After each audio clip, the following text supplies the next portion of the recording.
Let's see. Luke, have you seen the indie game called Spaceborne 2 on Steam? It's like Star Citizen, but made by one developer. It's kind of nuts. I'm curious about your thoughts. Spaceborne 2? I don't think I've seen that. Maybe if I look it up, I'll... The innovative space game that challenges the genre. What is this? By the way, this is Obsidian Ant. I'm going to share this in chat real quick, just so you can give him some love. Diplomacy What is and this? the ability to create your very own faction. This game is shaping up to be a truly unique experience with some highly lofty goals. Now, what's especially intriguing to me here is the sheer number of times that this game has been recommended to me. I've seen many recommendations in YouTube comments, on Discord, as well as across the internet. The game has very favourable reviews on Steam, with a very positive rating at 82%, so looking very good. That's not to say it's perfect, it is very janky, as we'll talk about in just a moment, but this is a game in early access, and underneath all that jank is a game that just may be very special indeed. This is made by one what is guy? Spaceborne 2 all about? Well, it's a massive single-player space-based RPG. Here are some bullet points about the game. Tens of thousands of diverse solar systems, massive planetary surfaces, character customization, ability to establish and control a faction, rich diplomacy system, companions, guilds available for the player to join and progress within, side missions scattered throughout the galaxy, living galaxy with a vast array of spaceships. There's tens of thousands of solar systems, massive planetary surfaces to explore, character customization for people who like that sort of... Oh, he's just reading almost what I just sounds did. too good to be true, doesn't it? And this is where opinions may become a little bit divided. It does have absolutely everything that we just listed, but as to whether it's too good to be true, that will be dependent on your point of view. This is an indie game, and it is rather ambitiously being created by a single developer. So this means we get a space game that contains many of the features that people have long been asking for, but also means that the game... Already, this is insane for one guy. Like, that's outrageous. Like, look at all this. Is not, and probably will never be, anything on the scale of something like Starfield. But that's not the goal here. Just simply pointing out that... Okay, this is already, like, triggering me, and this is not his fault, okay? People have been saying this a lot. But, like, the constant, like, people just saying, it's not on the scale of Starfield.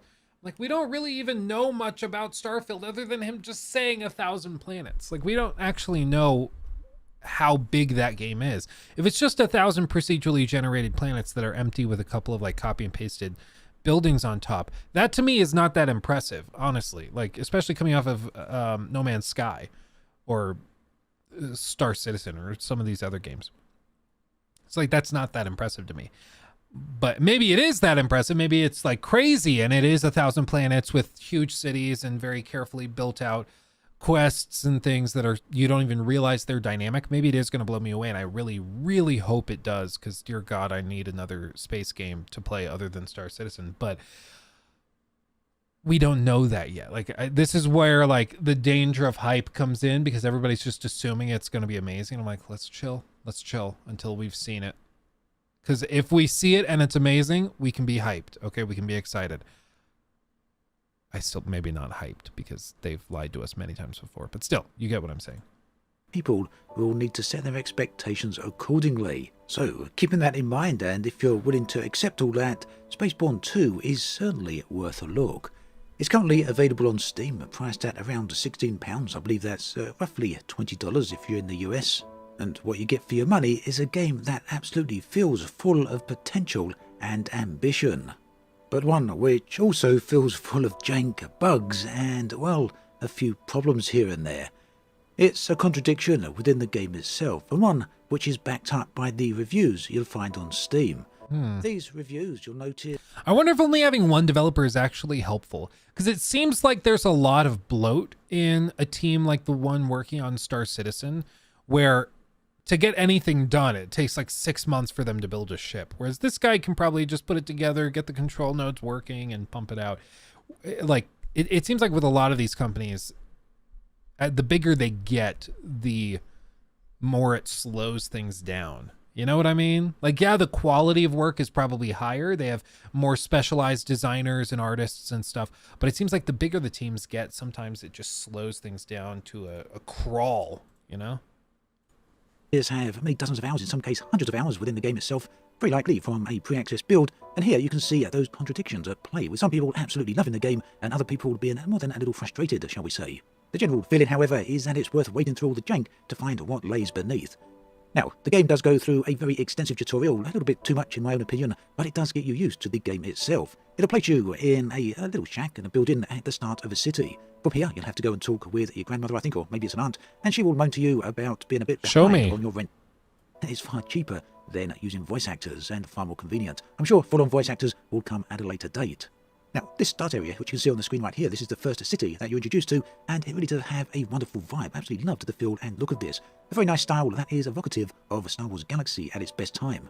That said, you'll also notice that all the NPCs here simply are standing around. Yet even still, they managed to convey a sense of hustle and bustle to the city. That's largely aided by the wonderful ambience, the wonderful audio to accompany this. The first time you encounter your starship, it really does feel like a hunk of junk, especially in comparison to some of the other ships you'll see flying around. And this is a fact that will be brought to your attention more often than not. So very easy to jump inside your ship. You just press the F key and you'll automatically spawn inside your ship, similar to how it works with games like Elite Dangerous. Now, does this have surface to space transitions? Like, or rather no transition, surface to space? Has anybody played this? Do they know? And No Man's Sky. The flight model is more simulation than it is arcadey, but that for me actually is it seamless? You can also play from a first person or is it like a load screen? I did have a bit of an issue here. Once I got into the third person camera, I couldn't figure out a way to get back inside the ship again. I kept pressing C, but it just kept cycling around the various external cameras. Getting up into the sky and flying around the seamless, Jesus Christ. Wonderful feel to it. The planets, for the most part, seem to be fairly empty and fairly bland, but they do look really nice, and it's a wonderful feeling to fly up into the sky and get amongst the clouds. This is something I always wanted to see in the likes of Elite Dangerous. Unfortunately, it never actually delivered that, but it is available here if you want to try that out.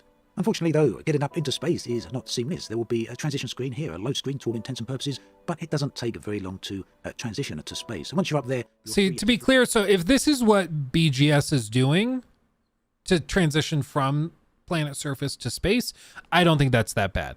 Is it as smooth and sexy as like Star Citizen? No, but honestly, that's not that bad. Okay, like I think that's fine. Like white screen, you're blistering through the space or whatever, then you arrive in space. I think that's fine. I don't have a problem with that. However, if it's an actual like load screen where it pulls up the little spinning item and object from the game, then the loading bar slowly builds out. If that's what Starfield does, I'm gonna have more of a problem with that. But if it's like this is really not that bad. And honestly, I think if it's anything but this kind of thing, where it's, I mean, look how quick that was. Try that out. You're on though, getting up into space, the planet surface effectively, and then 1, 2, 3, 4, 5 seconds. Doesn't feel like a load screen, and then you're in space. If BGS has anything other than this, I would find that unacceptable. This has been put together by one dude. One dude. And he was able to get the surface to space transition technically in a load screen, but within 5 seconds, just like here. 1, 2, 3, 4, 5, 6 if we're being generous. Like, that's, come on. Like, seems seamless to me. Well, if you're playing the game and that's what we're dealing with in Starfield, I don't have that big of a problem. I think that's fine. If that's how they covered the load screen. But again, if it's an actual load screen like we had in Fallout 4 or Fallout 76 or something when you load in, then we have a problem. Then we have a real problem, because that is painfully outdated, especially when you see that a game being built by one dude does it better. You know, like, come on, dude. Like, at some point you got to stop making excuses for what is just outdated design. Like, one dude was able to figure it out. Why can't Bethesda with millions and millions of dollars figure it out? Come on. Yeah, the graphics are nothing to gawk at, but the game is awesome. Well, and I mean, it's a work in progress. And I mean, if the game itself is solid, then what's the problem? Again, this is Obsidian Ant. Go check them out. I linked the video in chat already, so go show them some love. That's interesting, though. That's interesting. He took my thing.